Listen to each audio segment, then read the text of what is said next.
My sister raised her glass at the Thanksgiving table. A little wobble in her hand gave away how much wine she had already had. The whole family was there.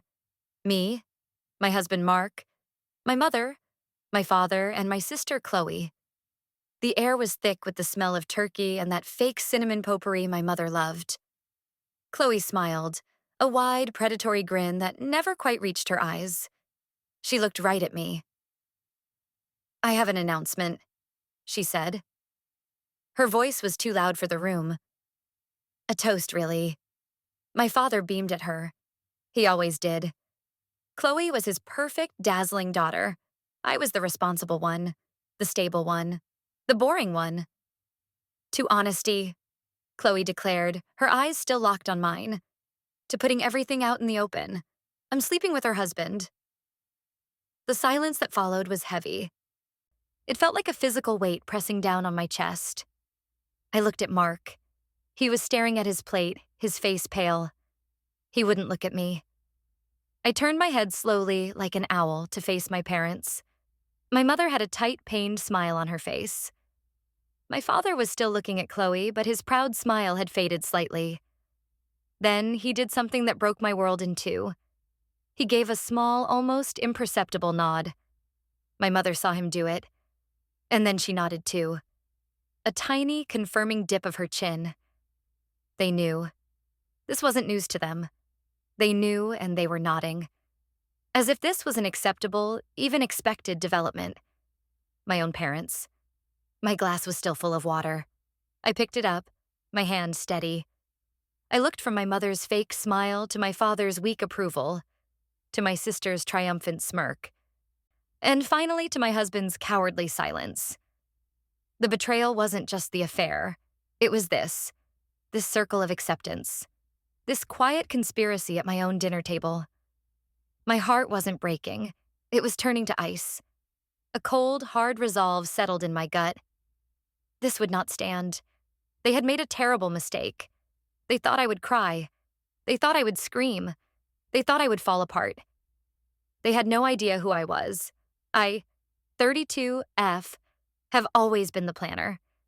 The one who made sure the bills were paid, the holidays were organized, and the peace was kept. My entire life, I had been the family's shock absorber. I took the hits, smoothed things over, and made sure everyone else was comfortable. My sister Chloe was the opposite. She was a storm, a beautiful and chaotic force that left messes for others to clean up. And I was always the one with the broom. Mark, my husband of 7 years, was supposed to be my partner, my safe harbor. We ran a business together, a successful marketing firm our father had helped us start. It was my strategy and Mark's charisma that made it grow. We were a team, or so I had thought. After Chloe's toast, the silence stretched on for what felt like an eternity. My mother finally broke it. "Well," she said, her voice unnaturally cheerful. "Chloe, dear, that's a lot to take in. Maybe we should discuss this later." "What is there to discuss?" Chloe asked, taking a large swallow of wine. "It's the truth. Sarah deserves to know the truth." She said my name with a saccharine sweetness that made my teeth ache. I finally found my voice. It came out low and steady. "Is this true, Mark?" I asked, not looking at him. I looked at the wall behind his head. He mumbled something into his lap. "Speak up," I said. It was not a request. He finally lifted his head. His eyes were red. "Sarah, I'm so sorry," he whispered. "That's not what I asked," I said, my voice like chipped stone. "I asked if it is true." He nodded, a jerky, pathetic movement. I turned to my parents. "And you both knew about this?" I asked them directly. My father cleared his throat. "Sarah, it's complicated," he started. "We were worried about you, about Mark. We thought it was best to handle it delicately." "Delicately?" I repeated the word. It tasted like poison. "By nodding along while my sister announces she's destroying my marriage at Thanksgiving dinner? That is your idea of delicate?" My mother jumped in. "Your sister is going through a hard time," she said, as if that explained everything. "She needs our support. My sister needed support. The implication was clear. I did not. I was the strong one, the one who could handle it. The coldness in my chest spread to my limbs. I felt nothing but a strange, sharp clarity. I pushed my chair back from the table. The sound of its legs scraping against the wood floor was loud in the tense room. I see, I said. I looked at each of them, one by one, memorizing the looks on their faces. Chloe's smugness, Mark's shame, my mother's desperate pleading, my father's cowardly evasion. I see everything perfectly. I walked out of the dining room without another word. I went upstairs to our bedroom, the one I shared with Mark. I packed a small bag, toothbrush, a change of clothes, my laptop, my work files. I did not pack photos or mementos. I did not pack anything that reminded me of him or of them. As I walked down the stairs, I could hear their hushed, urgent whispers from the dining room. They were already planning how to manage this, how to manage me. I walked out the front door and did not look back. The cold night air felt good on my face. It felt clean. I got in my car and drove. I had no destination in mind. I just drove. The first step was to get away. The second step, I knew with chilling certainty, was to dismantle their lives as thoroughly as they had tried to dismantle mine. This was not the end. It was the beginning. I drove for an hour, the city lights blurring past my windows. I ended up in the parking lot of a 24-hour diner. The fluorescent sign flickered, casting a lonely glow. I went inside and ordered a cup of black coffee. I sat in a booth by the window and watched the occasional car pass by. My phone started buzzing in my purse. I pulled it out. 20 missed calls. 10 from Mark, 6 from my mother, 4 from my father, none from Chloe. Of course not. Her work was done for the night. I silenced the phone and set it on the table. I stared at the dark screen.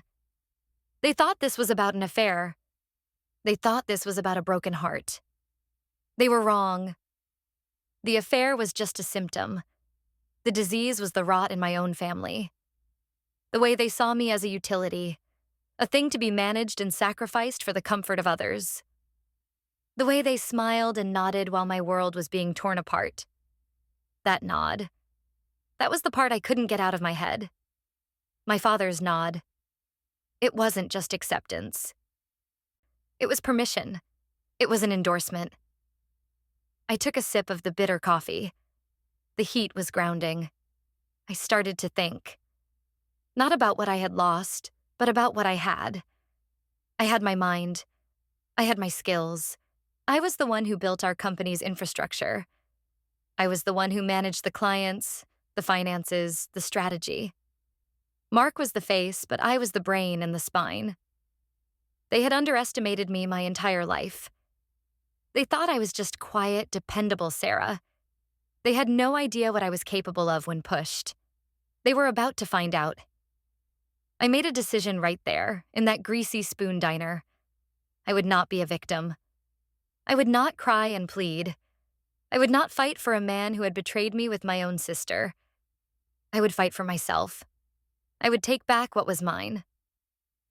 And I would make sure they paid for what they had done, not with tears or shouts, but with cold, hard consequences. My first call was not to a friend or a lawyer. It was to a hotel. I booked a room for a week under my maiden name. I needed a base of operations, a clean, neutral space where I could think and plan.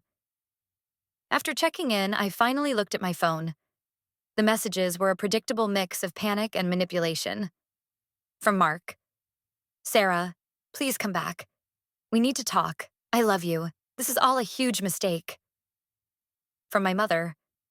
Honey, please call me. We are so worried. This isn't what it looks like. Chloe is just being dramatic. From my father. Sarah, you are overreacting. We are your family. We need to handle this together. Overreacting. The word jumped out at me. He thought I was overreacting. I felt a surge of anger so pure and cold it was almost exhilarating. It burned away the last vestiges of shock and grief. All that was left was purpose. I typed a single response and sent it as a group message to all three of them. I am fine. I need some space. Do not contact me again until I contact you. Then I blocked their numbers. For now, I needed silence to think. I opened my laptop. The first place to look for answers is always the money. I logged into our personal joint bank account. I scrolled through the transactions for the past 6 months. Nothing immediately jumped out. Regular bills, groceries, mortgage payments. It looked normal. Too normal. Mark was not a man of simple tastes. He liked expensive dinners, new gadgets, designer clothes. Chloe was even worse. Her lifestyle was funded by a combination of my parents' indulgence and a series of short-lived jobs. An affair between the two of them would have been expensive. Dinners, hotels, gifts. There should have been a trail. This meant they were either being very careful or the money was coming from somewhere else. The business. I logged into the company's main account. I had full administrative access. Mark rarely bothered with the financials. He called it bean counting and said it stifled his creativity. I was the bean counter. I was the one who made sure his creativity had a budget. I started pulling reports. Revenue, expenses, payroll. It took hours. My eyes burned from staring at the screen, but I didn't stop. I went through every line item, every invoice, every payment. And then I found it. It was small at first. A monthly payment to a company I didn't recognize. Vantage Consulting Group. $3,000 a month. For the last 8 months. The description on the invoice was vague. Strategic Advisory Services. I had never heard of this firm. I had never approved this expense. Mark must have. But he never mentioned it to me. And any new vendor contract over $1,000 was supposed to require my sign-off. He had bypassed protocol. My heart started beating faster. This was it. The first thread. I did a quick search for Vantage Consulting Group. The address listed was a post office box in a neighboring state. The website was a generic template full of stock photos and corporate jargon. There were no names of partners or employees. It was a ghost, a shell. This wasn't just an affair. This was something else. Something planned, something organized. The coldness in my gut intensified. This was not a crime of passion. It was a conspiracy. I saved a copy of every invoice, every payment record.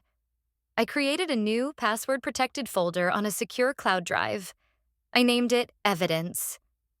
My next step was to figure out who was behind Vantage Consulting.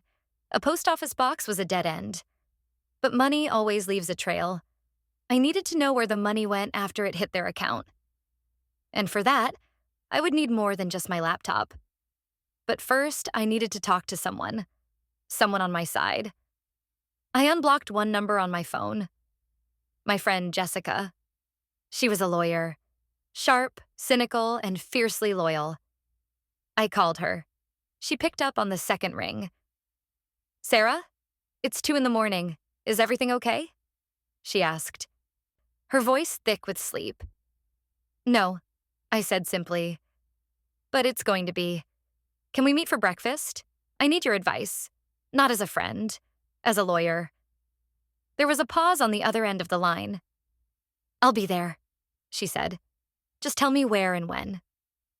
We met at a small cafe far from my neighborhood. Jessica was already there when I arrived, a cup of coffee in her hand. She took one look at my face and her expression turned serious. "Tell me everything," she said. So I did. I told her about the Thanksgiving dinner, the toast, the affair, and the worst part, the part that made her eyes narrow, the nod. "Your own parents," she breathed, shaking her head. Wow, that's a whole new level of toxic. "It's not just that," I said. I opened my laptop and showed her the folder labeled Evidence. I walked her through the invoices from Vantage Consulting Group. She leaned in, her lawyer brain kicking into gear. Vague invoices, shell company, monthly payments just under a major oversight threshold. "This stinks, Sarah. This stinks of fraud." That's what I think, I said. I think the affair is a smokescreen. The real story is about the business, about money. Okay, she said, leaning back. So what's the plan? You have grounds for a divorce, obviously. We can file first thing Monday morning, and we can sue them for the money. Embezzlement, fraud, breach of fiduciary duty. It's a strong case. No, I said. Jessica looked surprised. No? She repeated. What do you mean, no? Sarah, they are stealing from you. I know, I said. And a lawsuit will take years. It will be messy and public, and in the end, what do I get? Some of my money back? A piece of a business that they've already tried to destroy? That's not enough. What is enough? She asked, studying my face. I want it all, I said, my voice quiet but firm. I want the business, my business, free and clear of all of them. And I don't want to just get my money back. I want them to understand the consequences of what they did. I want them to lose everything. Jessica was silent for a moment. A slow smile spread across her face. Okay, she said. I like it. This is not a divorce. This is a corporate takeover. So what's our next move, boss? Our next move, I said, feeling a surge of power, is to find out who is behind Vantage Consulting. And to do that, we need to follow the money. I need a forensic accountant. I know the best one in the city, Jessica said, already pulling out her phone. He's expensive, but he's a shark. And he's discreet. Good, I said. Hire him. I'll cover the costs from my personal savings. Mark and my family think I'm sitting in a dark room crying. Let them think that. The longer they think I'm a victim, the more time we have to build our case. They have no idea what's coming, do they? Jessica said, shaking her head with a grin. No, I replied, taking a sip of my coffee. They don't. The next few days were a blur of quiet, methodical work. Jessica put me in touch with the forensic accountant, a man named Arthur Vance. He was a small, quiet man with eyes that missed nothing. I met him in Jessica's office and laid out everything I had found. I gave him the bank statements, the invoices, and the limited information I had on Vantage Consulting. This is a classic setup, Arthur said after reviewing the documents. Designed to bleed a company slowly. The amounts are small enough to fly under the radar of a casual audit, but over time it adds up. $24,000 so far. It's not a huge sum, but it's a start. They were testing the waters. Can you find out who's behind it?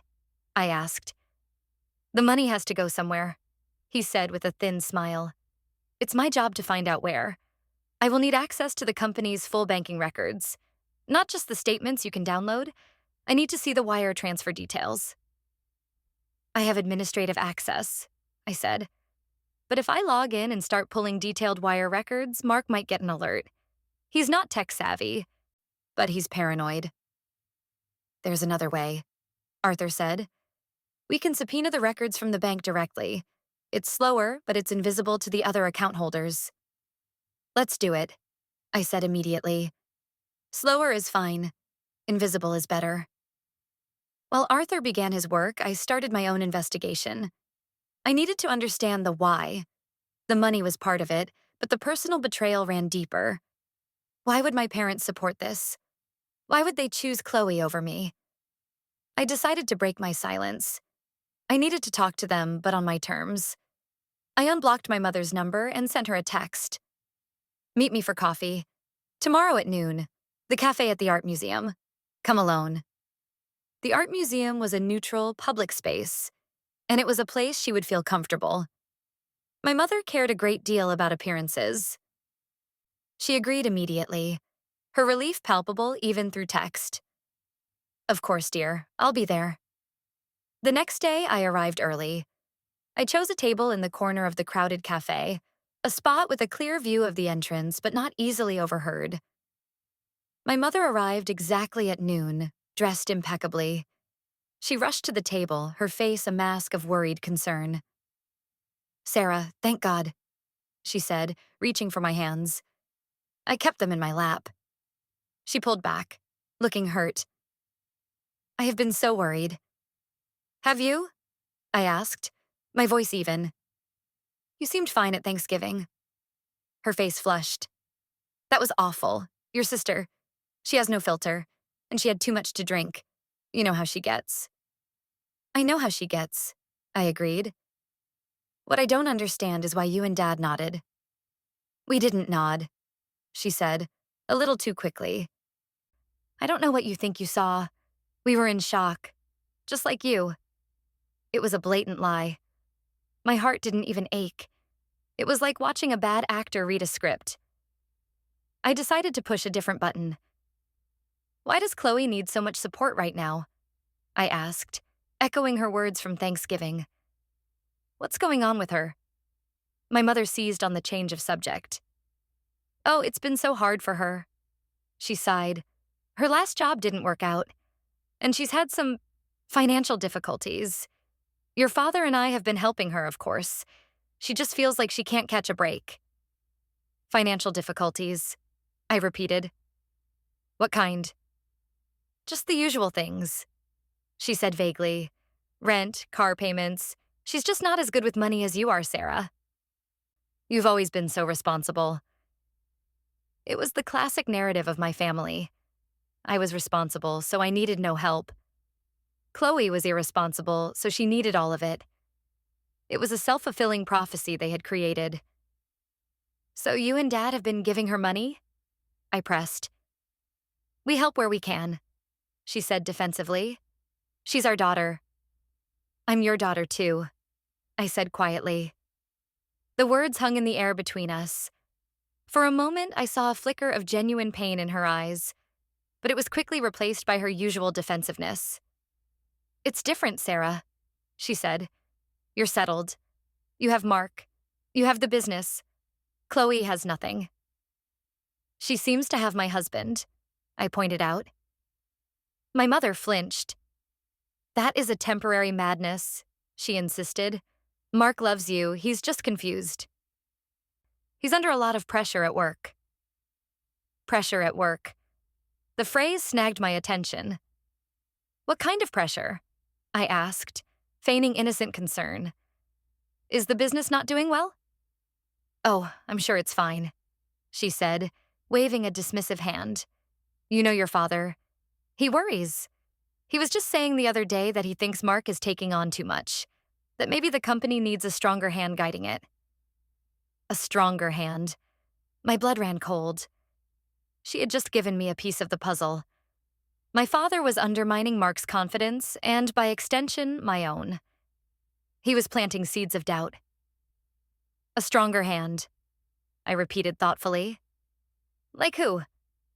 My mother looked uncomfortable. I don't know, dear. He was just talking. You know how he is. I knew exactly how he was. Thank you for the coffee, Mother, I said, standing up.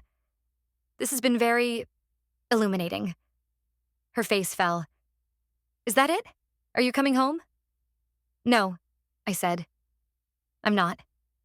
But I will be in touch. I walked away, leaving her sitting alone at the table. She looked small and lost.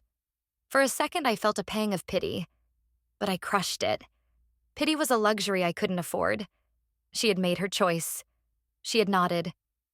The conversation with my mother confirmed my suspicions. This wasn't just about Chloe's jealousy or Mark's weakness.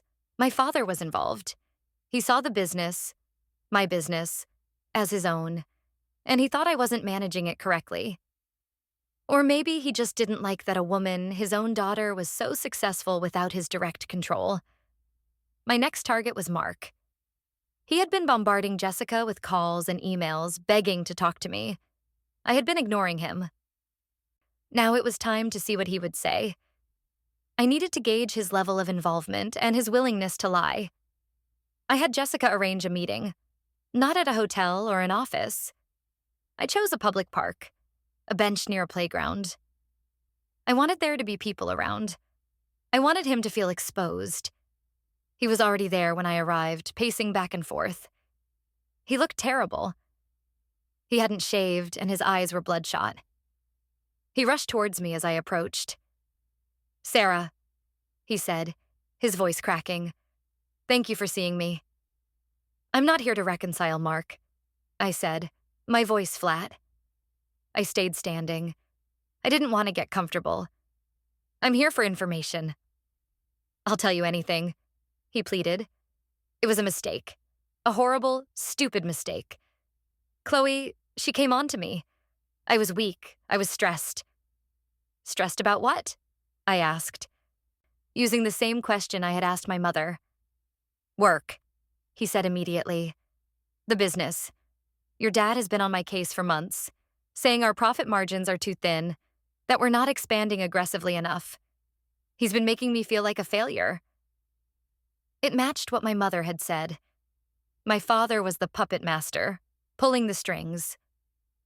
So you slept with my sister because my father criticized your business strategy? I asked, my voice dripping with contempt.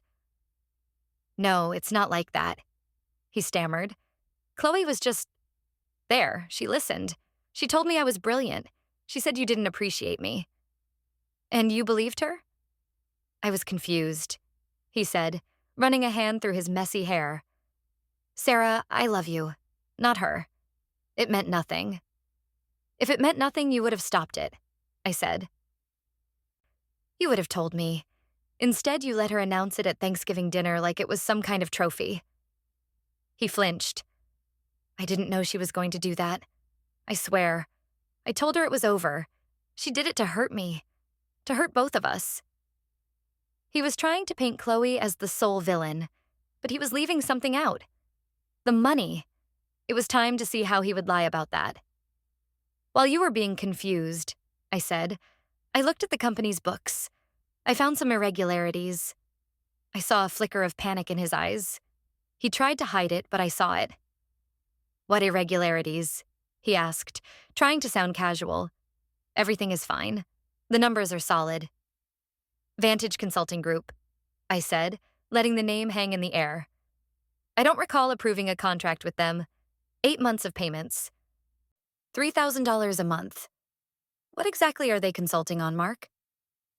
He was cornered, and he knew it. He started to stammer. Oh, that's a new market research firm. I was going to tell you about it. It was a surprise. They're helping us identify new client opportunities. A surprise? I repeated. You spent $24,000 of company money on a surprise for me? Yes, he said, latching on to the lie. Yes, exactly. I wanted to show you I was being proactive, taking initiative, just like your father said I should. He was using my father's criticism as his excuse. It was pathetic. And it was a lie. A poorly constructed, desperate lie. Who is our contact at Vantage? I asked.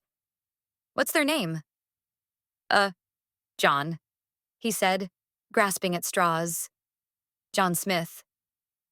John Smith, I said, my voice deadpan. How creative. Do you have his number? I'd like to talk to this John Smith and hear about all the wonderful opportunities he's found for us. I don't have it on me, he said, his eyes darting around. It's at the office. Of course it is, I said. I had what I needed. He was a liar, and he was in on the financial part of it. He wasn't just a weak man who had an affair. He was a thief. I have to go, I said, turning to leave. Sarah, wait, he called after me, his voice full of desperation. We can fix this.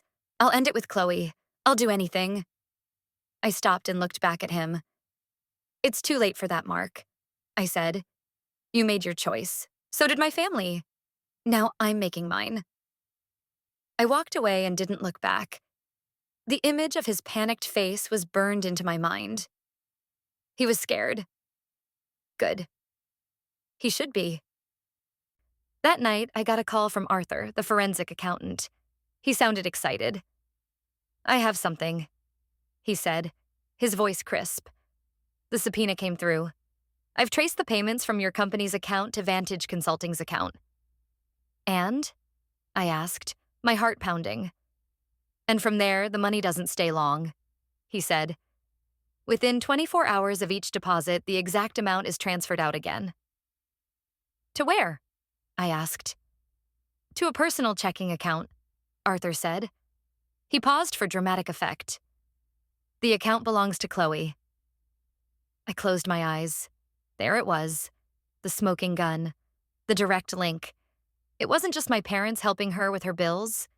It was my husband, funneling our company's money directly into my sister's pocket. And she was spending it, living a lifestyle we were funding. The audacity of it took my breath away. The affair wasn't just a betrayal. It was a business transaction. Mark was paying her with my money. Are you sure? I whispered. I have the account numbers, the transfer records, the name on the account. It's ironclad, Arthur said. Chloe is Vantage Consulting. Thank you, Arthur, I said, my voice shaking with a mixture of rage and vindication. Send me everything. Encrypted. It's already on its way, he said. I hung up the phone and stared at the blank wall of my hotel room. The pieces were all clicking into place. This was a coordinated attack on my life from every angle.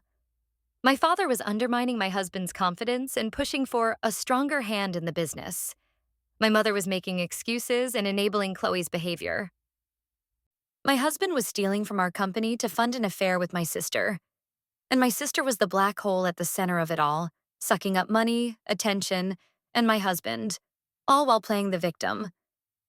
They thought they were so clever. They thought I was so stupid, so docile, so forgiving. A cold, hard smile touched my lips. The game had changed. I wasn't just defending myself anymore. I was on the attack, and I had the perfect weapon. The next day, I made another move. I needed to see my father. He was the head of the snake. His approval, his nod, was what had sanctioned this whole mess. His misguided sense of ownership over the business was the root of the problem. I sent him a simple text. Dad, I need to talk to you about the business, my office. Tomorrow at 10 a.m. Just you and me. My office, not his. Not a neutral location. I was reclaiming my territory. He agreed, probably thinking I was finally coming to my senses and seeking his wise counsel. He had no idea he was walking into an ambush. I spent the rest of the day preparing. I went to the office building after hours, using my keycard to get in. The space felt strange, tainted. I walked into the conference room. This is where it would happen. I set up a laptop, connecting it to the large monitor on the wall. I loaded Arthur's files onto it. The bank statements, the wire transfers, the clear, undeniable path of money from my company to my sister's bank account. I also did something else. I had Jessica draft a series of legal documents. A formal offer to buy out Mark's shares in the company for a nominal fee. A separation agreement for our divorce, stating he would walk away with only his personal belongings. And a repayment agreement for the $24,000 he and Chloe had stolen. I was not going to ask. I was going to demand. The next morning, I was in the office an hour early. I sat at the head of the conference table, my conference table, and waited. I felt calm. The rage had cooled into something harder and more useful. Steel. My father arrived at 10 o'clock sharp. He walked in with an air of paternal authority, as if he were the CEO and I was a junior employee. Sarah, he said, taking a seat at the other end of the long table. I'm glad you called this meeting. It's time we had a serious talk about the future of this company. I agree, I said, my voice level. We do. Good, he said, nodding. I've been concerned for some time. Mark is a good salesman, but he doesn't have the head for strategy. The company is drifting. It needs a firm hand on the tiller. And you think that's you? I asked. He looked surprised by my directness. I have the experience, he said. I built this from nothing. I can steer it back on course. The company is not off course, Dad, I said. Our profit margins are up 7% year over year. We've landed 3 major new clients in the last quarter. The numbers are excellent. He waved a hand dismissively. Numbers on a page. I'm talking about vision, leadership. Mark is weak.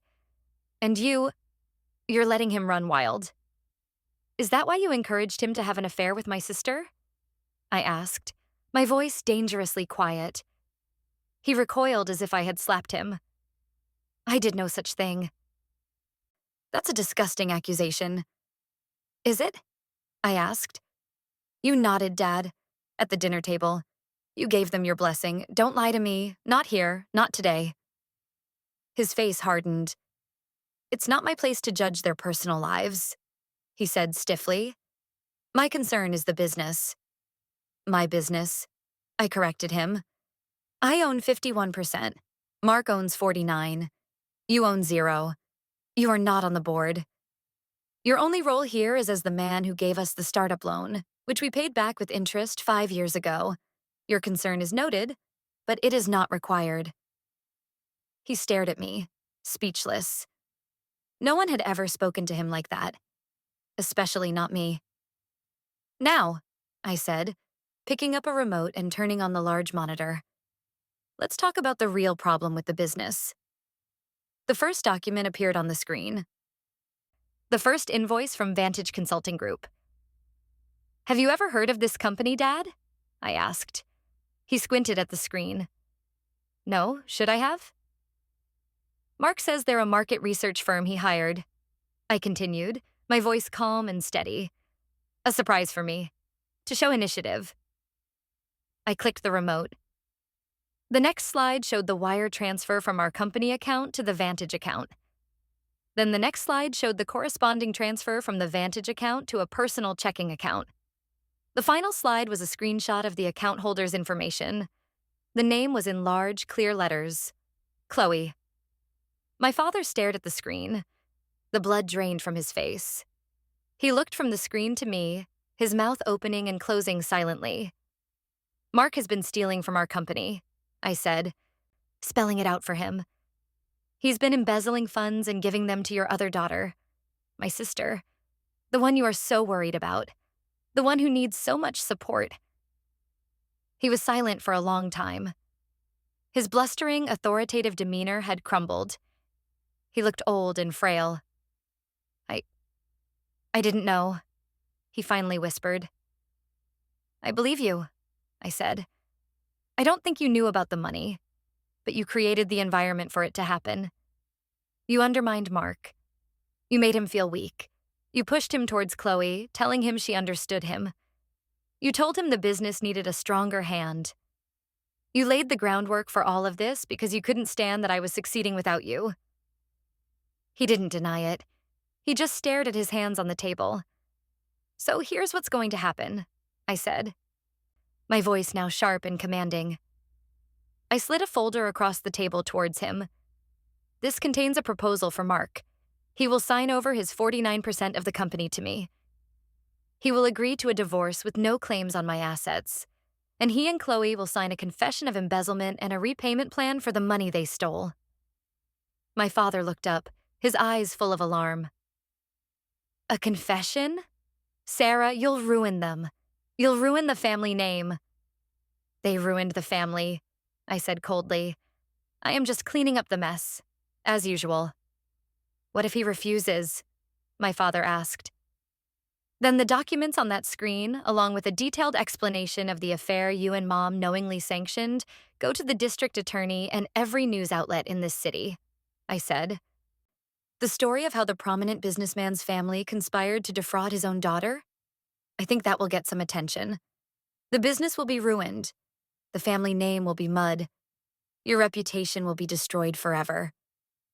It was a declaration of war. He knew it. You wouldn't, he whispered.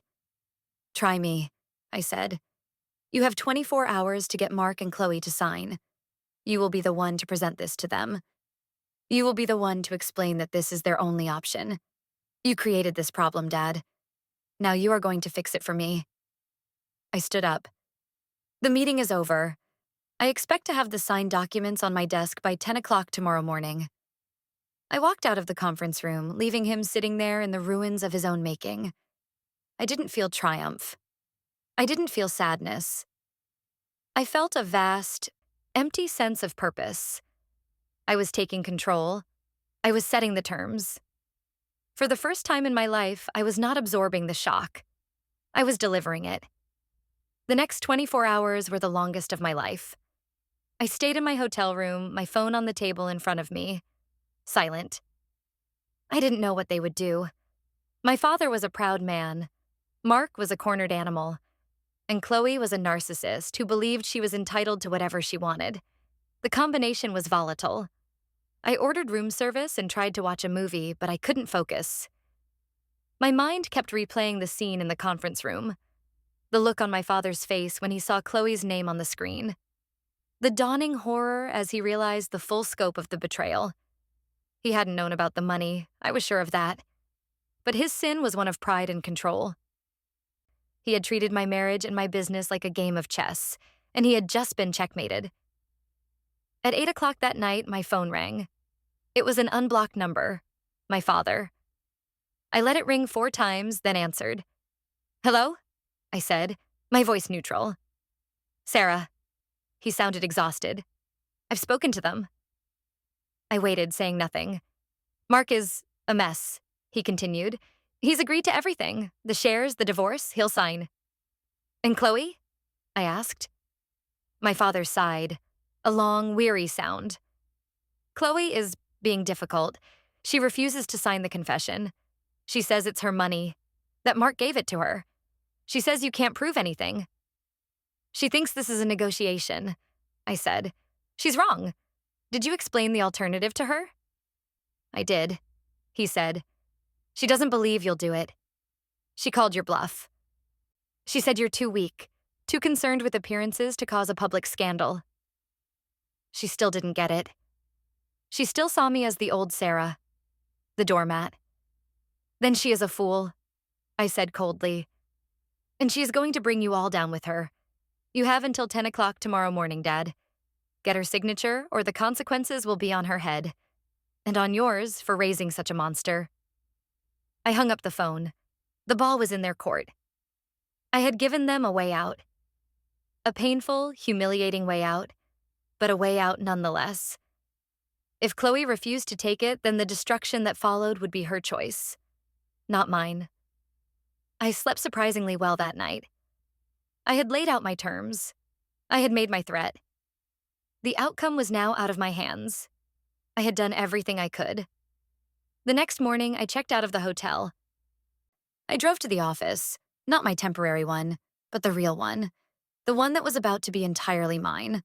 I walked in at 9:45. The receptionist looked at me with wide, curious eyes. The office was buzzing with whispers. News of my split with Mark had clearly started to leak. I ignored them all and walked into my office, closing the door behind me. I sat at my desk and waited. At 9:59, there was a knock on my door. It was my father. He looked like he had aged 10 years in a day. He was holding a file folder. He walked in and placed it on my desk without a word. I opened it. Inside were the documents I had given him. I checked the last page of each one. Mark's signature was there. A shaky, messy scrawl, and underneath it, Chloe's.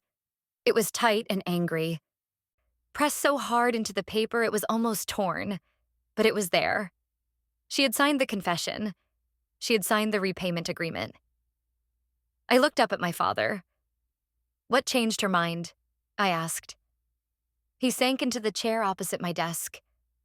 "Your mother," he said, his voice barely a whisper.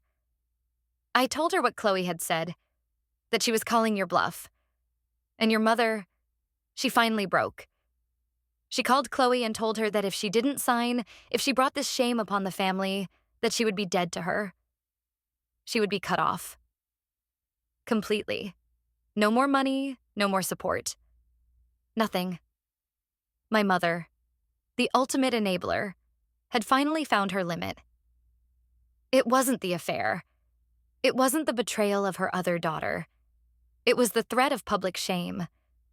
Her precious reputation. It was a selfish reason, but it had worked. So it's done, I said, more to myself than to him. I closed the folder. Thank you for delivering these.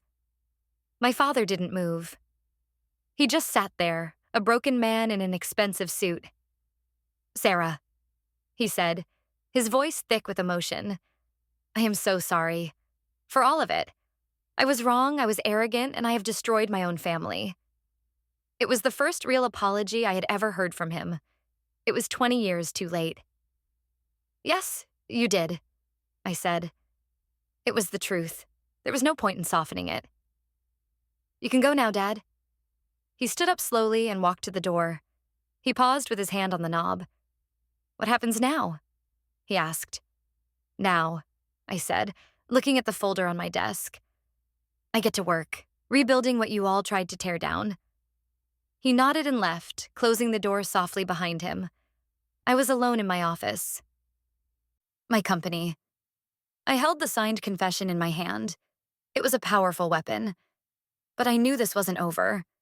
A signature on a piece of paper wouldn't change who Chloe was, or Mark, or my parents. This was just the end of the first battle. The war for my own life, on my own terms, was just beginning. The first thing I did was call Jessica. I have them, I said, my voice steady. The signed documents, confession and all. I heard her let out a low whistle on the other end of the line. You did it? You actually did it. I have to admit I had my doubts about your father's ability to pull that off.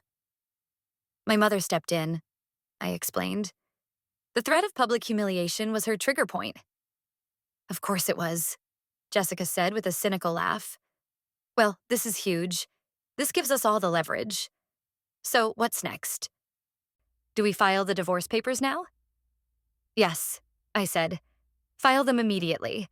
And attach Mark's signed agreement. I want this over as quickly and cleanly as possible. No negotiations, no discussions, just execution. Consider it done, she said. And the business? Mark's shares? The agreement states he transfers them to me. I need you to draw up the official transfer of ownership documents. I want them ready to sign by the end of the day. On it, she said. And what about the repayment? Chloe and Mark's confession included a plan to pay back the $24,000. Yes, I said. I want to enforce that. Immediately. Garnish their wages if you have to. I don't care how they get the money. I want it back. Every single cent. It's not about the amount. It's about the principle. I like your style, Jessica said. This is going to be fun. After I hung up with Jessica, I called an all-staff meeting for the company. I needed to control the narrative. The rumors were already flying, and I couldn't let them fester. I stood before my employees, about 30 people, in the main conference room. The same room where I had confronted my father just a day before. The energy was tense. They knew something was wrong. Good morning, everyone, I began. I've called this meeting to address some changes in the company's leadership. As of today, Mark will no longer be a part of this firm. I have acquired his shares, and I am now the sole owner and CEO. A collective gasp went through the room. I know this is sudden, I continued, my voice strong and confident. And I will not go into the personal details behind this decision. What I will say is that this company's future is secure. Our mission remains the same. Our clients are our top priority, and I am fully committed to leading us forward. I paused, letting my words sink in. I know many of you worked closely with Mark. I understand that this transition may be difficult, but I want to assure you that your jobs are safe. In fact, we will be expanding. I have a new vision for this company, a vision of growth and innovation that was not possible before. I saw fear in their eyes replaced by curiosity, and then by a cautious optimism. I had their attention. This is a new chapter for us, I concluded, and I am excited to start it with all of you. Now let's get back to work.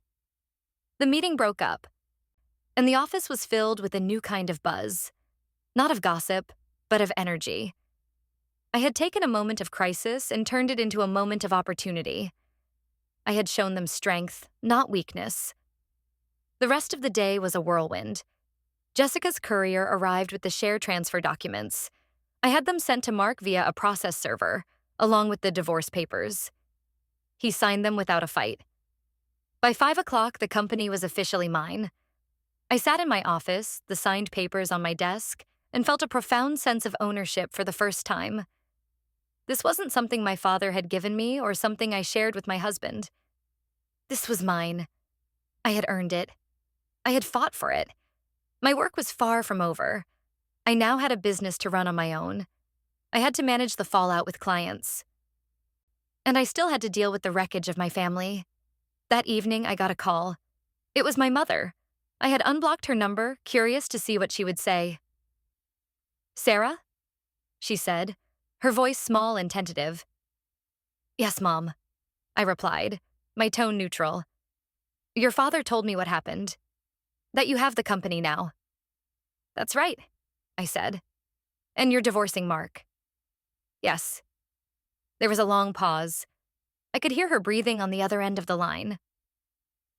I don't understand why you had to be so harsh," she finally said. "Making them sign a confession. It's so cruel." I felt a flash of the old anger. After everything they had done, she was still focused on their feelings, their comfort. "Cruel?" I repeated, my voice dangerously low. "You think that was cruel? Let me tell you what cruel is, Mom. Cruel is watching your sister announce she's sleeping with your husband. Cruel is seeing your own parents nod in approval. Cruel is discovering your entire family has been conspiring against you, stealing from you, and plotting your downfall, all while smiling to your face." She was silent. "The confession was not cruel," I continued, my voice gaining strength. "It was a consequence. Something you and Dad never bothered to teach Chloe about. I gave them a choice. They could handle this privately and with some measure of dignity, or they could face public ruin. They chose to sign. That document is not a symbol of my cruelty. It's a symbol of their guilt." "But what about the family?" she whispered. "What are people going to say?" "I don't care what people say," I said, and the words felt liberating. I am done living my life based on what other people think. I am done keeping the peace at my own expense. This family broke itself. Don't you dare try to pin that on me. "So what now, Sarah?" she asked, her voice trembling. "Do we not see you anymore? Are you cutting us out of your life?" I thought about her question for a moment. What did I want? A part of me wanted to say yes, to cut them off completely and never look back. But I knew it wasn't that simple. They were still my parents. "I don't know," I said honestly. "Right now, I need space. A lot of space. Maybe one day we can have a relationship again. But it will be on my terms. And it will only happen if you and Dad understand what you did. Not just what Chloe and Mark did. What you did. The ways you failed me. Until you can look at your own actions and take responsibility for them, we have nothing to talk about." I could hear her start to cry softly. Part of me, the old me, wanted to comfort her. But I resisted. Her tears were not my problem to solve anymore. "I have to go, Mom," I said. "I have a business to run." I hung up the phone. I felt a strange sense of peace. I had drawn my line. I had set my boundaries. The power dynamic had shifted, fundamentally and forever. They no longer had any control over me. The next few weeks were about consolidation. I worked tirelessly at the office, meeting with every client personally to reassure them of the company's stability. I promoted my most talented senior manager, a woman named Emily, to be my second in command. She was brilliant and loyal, and she had been overlooked by Mark for years. Together, we began to reshape the company and my vision. Jessica handled the legal side with ruthless efficiency. The divorce was finalized in record time. The repayment plan for the stolen money was put into effect. I received the first payment from Chloe and Mark, a pitiful sum deducted from their new, much lower-paying jobs. Mark had been fired from a sales position he'd managed to get when they found out about the embezzlement scandal. Chloe was working as a hostess at a restaurant. The checks were small, but they were a constant reminder of their downfall. A reminder that actions have consequences. I didn't hear from my family directly. The silence was a relief. but I heard things through the grapevine. My Aunt Carol, my mother's sister, called me one afternoon. "Sarah, I just heard the most awful rumors," she said, her voice full of concern. "Your mother is a wreck. She says you've disowned the whole family over a silly affair." Aunt Carol had always been a straight shooter. I decided to give her the truth. "It wasn't a silly affair, Aunt Carol," I said, and I told her everything. The toast, the nod, the stolen money, the confession. There was a long, stunned silence on the other end of the line. "My God," she finally said. "Your own parents, and Chloe, I don't even have words. Sarah, I am so sorry. I had no idea." "It's okay," I said. "I'm handling it." "You are more than handling it," she said, her voice full of admiration. "You are a rock. Your mother is trying to spin this story, making you the villain. But I see the truth. Don't you worry, I'll make a few calls. People should know what really happened." And she did. The narrative began to shift in the wider family circle. My mother's attempts to paint me as a cold, unforgiving daughter fell flat as the real story, or at least parts of it, began to circulate. My parents found themselves increasingly isolated. Old friends stopped returning their calls. They were politely uninvited from social events. Their precious reputation, the thing my mother had tried so hard to protect, was in tatters. One evening, about a month after Thanksgiving, I was working late at the office. I was looking over our quarterly projections. They were better than I could have hoped. The company was leaner, more focused. Without Mark's extravagant spending and my father's constant interference, we were thriving. There was a knock on my office door. It was the security guard from the lobby. "Ma'am, there's a woman here to see you," he said. "She says it's urgent. Her name is Chloe." My blood ran cold. I hadn't seen or spoken to her since that horrible dinner. I had no desire to ever see her again. "Tell her I'm not available," I said. "I did, ma'am," the guard said, looking uncomfortable. "She's making a scene. Crying, shouting. I thought it was better to ask you." Of course she was. Chloe had always thrived on drama. She wanted an audience. I thought for a moment. I could have her removed, but I knew she would just find another way to harass me. Another time. Another place. Maybe it was better to get this over with. On my turf. On my terms. "All right," I said, my voice hard. "Send her up, but you stay with her, and keep the door to my office open." "Yes, ma'am," he said, looking relieved. A few minutes later, Chloe appeared in my doorway. She looked diminished. The designer clothes were gone, replaced by a cheap-looking dress. Her hair was a mess. Her face was puffy from crying, but the defiance was still in her eyes. "Sarah," she said, her voice trembling with manufactured emotion, "we need to talk." "I have nothing to say to you, Chloe," I said, not looking up from my computer screen. "You have to listen to me," she insisted, taking a step into my office. The security guard put a firm hand on her arm. She shook it off. "I am tired of this," she said, her voice rising. "I am tired of you punishing me. You've ruined my life." I finally looked up at her. I felt a strange detachment, like I was watching a movie. "I ruined your life?" I asked, my voice dangerously calm. "Let's be clear, Chloe. You slept with my husband. You stole money from my company. You gloated about it at our family's Thanksgiving dinner. You didn't just try to ruin my life. You tried to burn it to the ground. The fact that you are standing here complaining about the consequences is pathetic. Mark loved me," she shrieked. "He was going to leave you for me. You drove him away with your coldness." "Mark didn't love you," I said flatly. "He used you for an ego boost, and you used him for money. My money. It was a transaction. And now the bill has come due." "You think you're so smart," she sneered, her mask of victimhood slipping to reveal the ugly rage beneath. "Sitting here in your big office, you think you've won." "This isn't a game, Chloe," I said. "There are no winners." There are just people who have to live with the choices they've made. You are living with yours. I am living with mine. I will not spend the rest of my life paying you back, she yelled. I won't do it. You will, I said, my voice like ice. Because if you miss a single payment, I will take the confession you signed and I will file a criminal complaint. You think working as a hostess is bad? Try making friends in a prison cafeteria. I am done with you, Chloe. I am done with your drama, your lies, your endless need for attention. I stood up and walked around my desk until I was standing right in front of her. She flinched back, but I didn't stop. You came here for a reaction, I said, my voice low and intense. You wanted me to scream, to cry, to prove that you still have power over me, but you don't. You have nothing. You are nothing to me anymore. I am feeling nothing but contempt for her. This person in front of me is a stranger.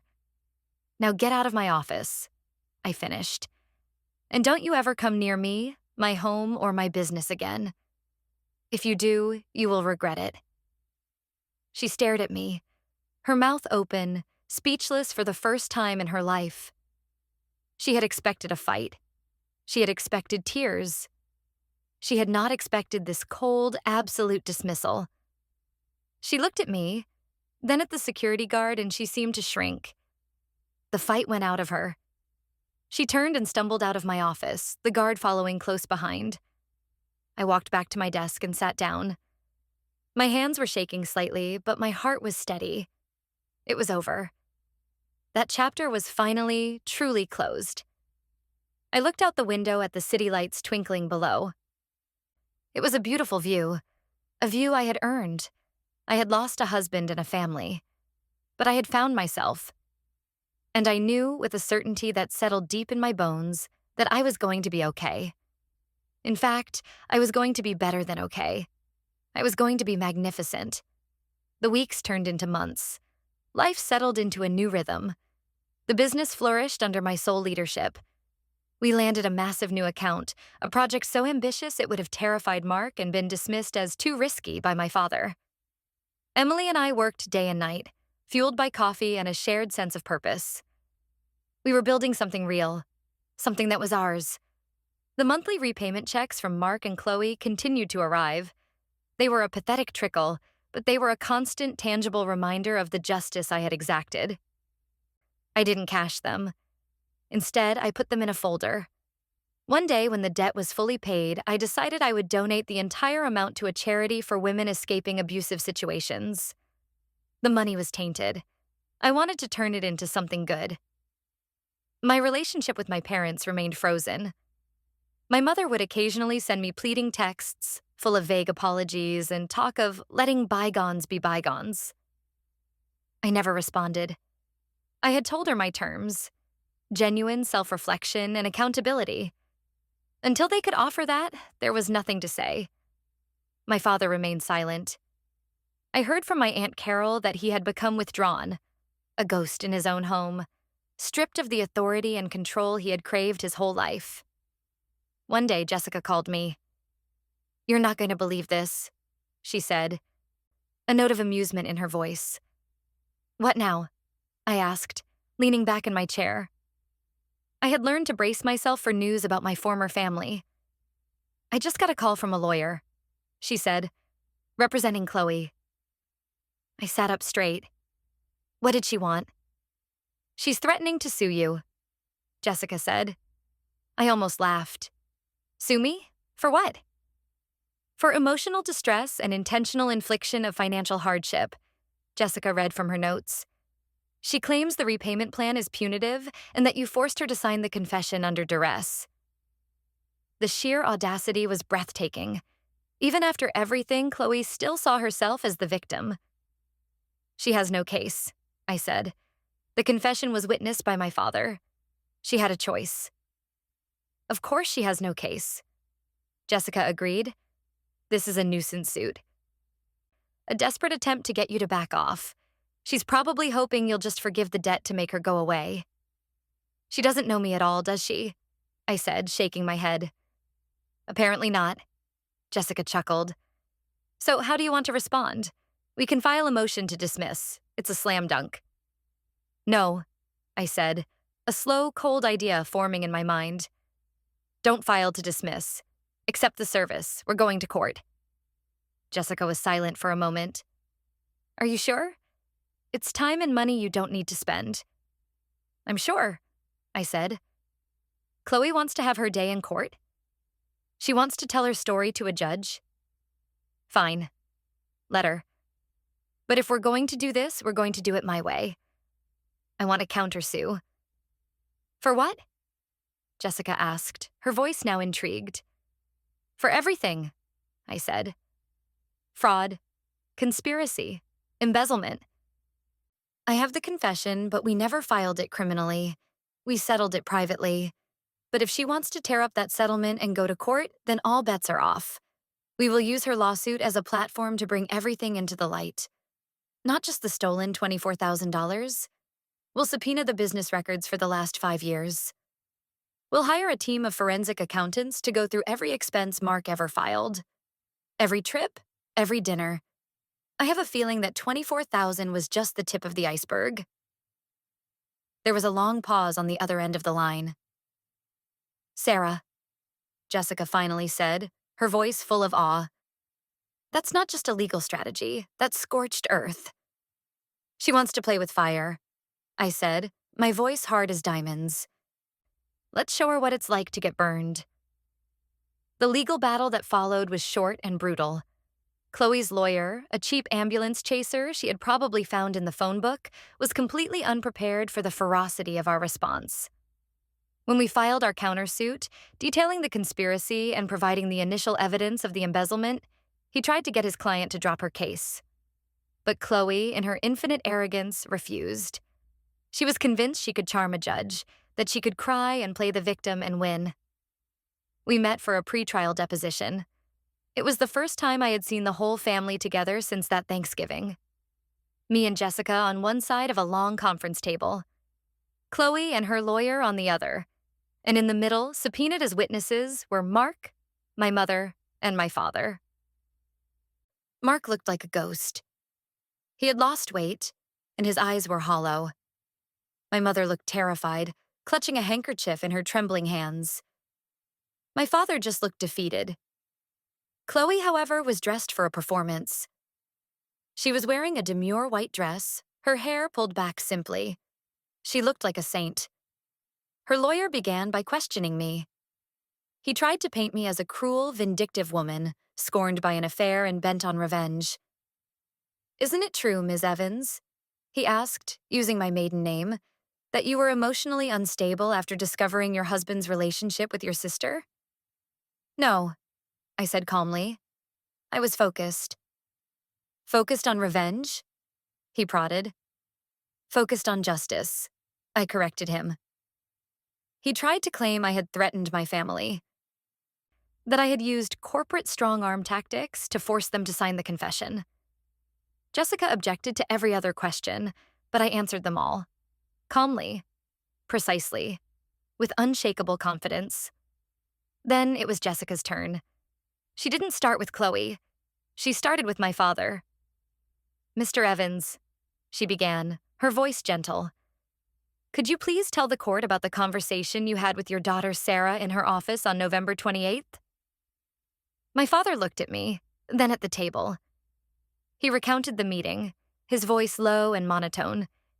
He described how I had shown him the evidence of the embezzlement. And what was your reaction, sir? Jessica asked. I was shocked, he admitted, and ashamed. Did Sarah threaten you? Jessica asked. No, he said. She presented me with the consequences of my son-in-law and other daughter's actions. She gave them a choice. Next, she called Mark. He could barely make eye contact with anyone. Mr. Thompson, Jessica said, is this your signature on this document? She slid the signed confession across the table. Yes, he whispered. And did you in fact divert $24,000 from your company's funds to Ms. Chloe Evans' personal bank account? Yes, he said, his voice cracking. Finally, it was Chloe's turn. She sat up straight, ready for her moment in the spotlight. Jessica let her talk. She let Chloe spin her tale of a passionate, doomed love affair. She let her cry about how I had never understood her or Mark. She let her paint herself as the tragic heroine of the story. Then, when Chloe was done, Jessica leaned forward. "Ms. Evans," she said, her voice suddenly sharp. "You claim this was about love, but let's talk about money. You were unemployed for the 8 months leading up to that Thanksgiving, is that correct?" "I was between opportunities," Chloe said haughtily. "And yet your bank statements show purchases at luxury boutiques, expensive restaurants, a weekend trip to a spa resort. How did you afford that lifestyle while you were between opportunities?" Chloe's face flushed. Mark was generous. He was generous with his wife's money," Jessica said flatly.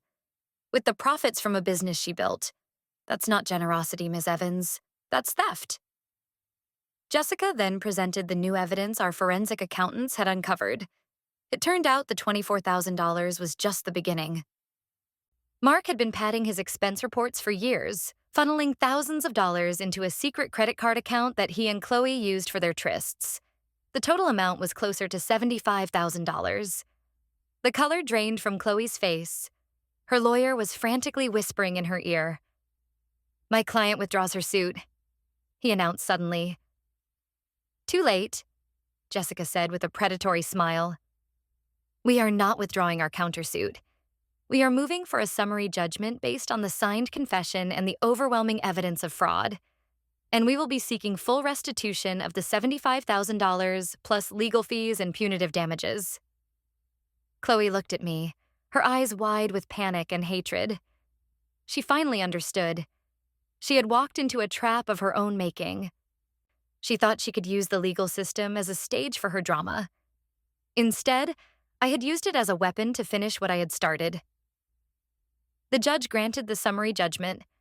Chloe and Mark were now legally on the hook for the full amount. Their financial ruin was complete and absolute. After the deposition, as I was walking out of the building with Jessica, I saw my parents standing by the curb, waiting for a taxi. They looked lost. My mother saw me and took a step forward, her hand outstretched. "Sarah," she began. I just looked at her. I didn't say a word. I just looked at her, and then at my father.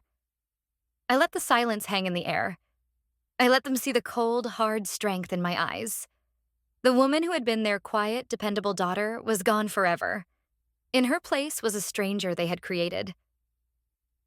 Then I turned and walked away, Jessica by my side. "That was the most brutal, elegant thing I have ever seen in a courtroom," Jessica said as we walked. "It wasn't for the courtroom," I said. "It was for me. It was the final chapter." And it was. I never heard from Chloe or Mark again. The court enforced the judgment, and their lives became a miserable cycle of debt and low-wage jobs. My parents moved to a small condo in a different state a year later, unable to face the social isolation in their hometown. I never saw them again. My company grew into an empire. I remarried a few years later, a kind, good man who respected my strength and celebrated my success. We built a life together, a true partnership based on trust and mutual admiration. Sometimes when I'm sitting in my corner office, looking out at the city I conquered, I think about that Thanksgiving dinner. I think about the smug look on my sister's face, the shame on my husband's, and the cowardly nod from my parents. I don't feel anger anymore. I don't feel sadness. I feel a quiet sense of gratitude. They thought they were destroying me, but in their betrayal, they gave me the greatest gift of all. They showed me who they really were. And in doing so, they freed me to become who I was always meant to be. They set me on a path to a life bigger and better than I had ever dared to imagine. They tried to burn my world down, but they only succeeded in lighting my way. I didn't just survive their fire. I learned to wield it, and I built my new world from the ashes. A world where I was in charge. A world where no one would ever underestimate me again. The fallout from the lawsuit was swift and decisive. Aunt Carol, true to her word, became my staunchest defender in the family. She had been at the deposition, sitting quietly in the back, and had witnessed the entire implosion. She was a formidable woman, the matriarch of her side of the family, and her judgment carried weight. She made it clear to everyone who would listen that the story my mother was peddling was a self-serving fantasy. She told them about the embezzlement, the conspiracy, and the cold, hard facts that had been laid bare in that conference room. One by one, the family turned their backs on my parents and Chloe. Invitations to Christmas gatherings and summer barbecues dried up. Phone calls went unreturned. The social cocoon my mother had so carefully cultivated for decades dissolved around her. For a woman who lived and died by appearances, it was a fate worse than death. I received a letter from my father about 6 months after the lawsuit. It was handwritten on plain paper. "Sarah," it began, "I am not writing to ask for your forgiveness. I know I have no right to it. I am writing because I need you to know that I see it now. I see everything. I spent your whole life thinking I knew what was best for you, for the family, for the business. I was so blinded by my own pride that I couldn't see the incredible woman you had become right in front of me. I saw your strength as a challenge to my authority, not as a virtue to be celebrated. I pushed Mark towards Chloe. I didn't tell him to have an affair, but I created the conditions for it. I praised her for her spirit and criticized you for your caution. I pitted you against each other. I thought I was controlling the situation, but I was just a foolish old man setting his own house on fire. What you did? It was ruthless, and it was necessary. You did what I was never strong enough to do. You held people accountable for their actions. You have built something magnificent from the wreckage I created. I am proud of you, even if I have lost the right to say so. Your mother doesn't understand. She never will. She is lost in her own story of victimhood. But I understand. I will live with the consequences of my actions for the rest of my life. I hope one day you can find peace. Dad." I read the letter twice. It was the most honest thing he had ever written to me. It didn't fix anything. It didn't erase the years of being overlooked and undervalued. But it was something. It was an acknowledgement. I folded the letter and put it in the same folder as the repayment checks, a piece of evidence of a different kind. Evidence that, at the very end, he had finally seen the truth. Life moved on. The business expanded into new markets. I hired more people, creating jobs and opportunities. I became a mentor to young women in business, teaching them to be bold, to claim their space, to never let anyone diminish their value. I took the lessons I had learned in the fire and used them to help others build their own armor. I saw Mark once, about 2 years later. I was leaving a business lunch at a high-end restaurant, the kind he used to love. He was the valet, parking the cars. He was wearing a cheap red jacket, and he looked thin and worn out. He saw me and his eyes went wide. He quickly looked down, his face burning with shame, and pretended he hadn't seen me. I got into my car, a brand new luxury sedan I had bought myself, and handed him a $20 tip without a word. I didn't do it to be cruel. I did it because it was the reality. I had moved on and up. He had not. Our paths had diverged so completely we were like strangers. I never saw Chloe again. I heard through Aunt Carol that she had bounced from one dead-end job to another, her looks fading, her charm wearing thin. Her reputation as a man-stealer and a thief followed her. No one would trust her. She had become a ghost in her own life, a cautionary tale whispered at family gatherings she was no longer invited to. My new life was full. I had my wonderful husband, David, who was my biggest cheerleader. I had my company, my work that I was passionate about. I had a circle of loyal friends, led by Jessica and Emily, who were my chosen family. One Thanksgiving, several years after that fateful dinner, David and I hosted a large gathering at our new home. The house was filled with laughter and warmth. Aunt Carol was there, along with her children and grandchildren. Jessica and Emily were there with their families.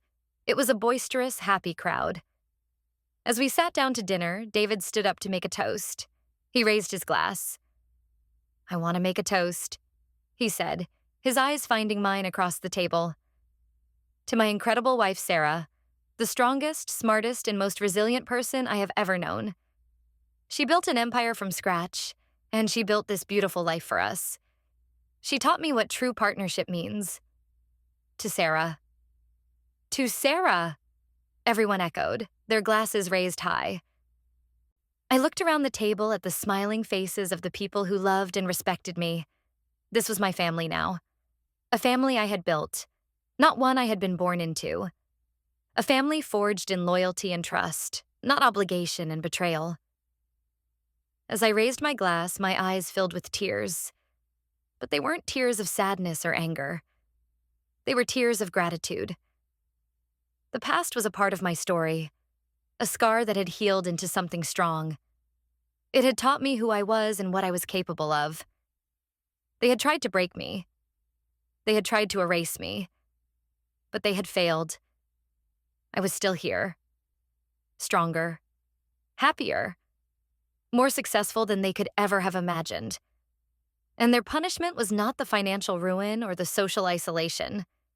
Their punishment was knowing that they had lost me, and that I had gone on to build a better world without them. And in that world, I was finally, completely, and irrevocably free. The best revenge I had learned was not a dramatic confrontation, but a life lived exceptionally well.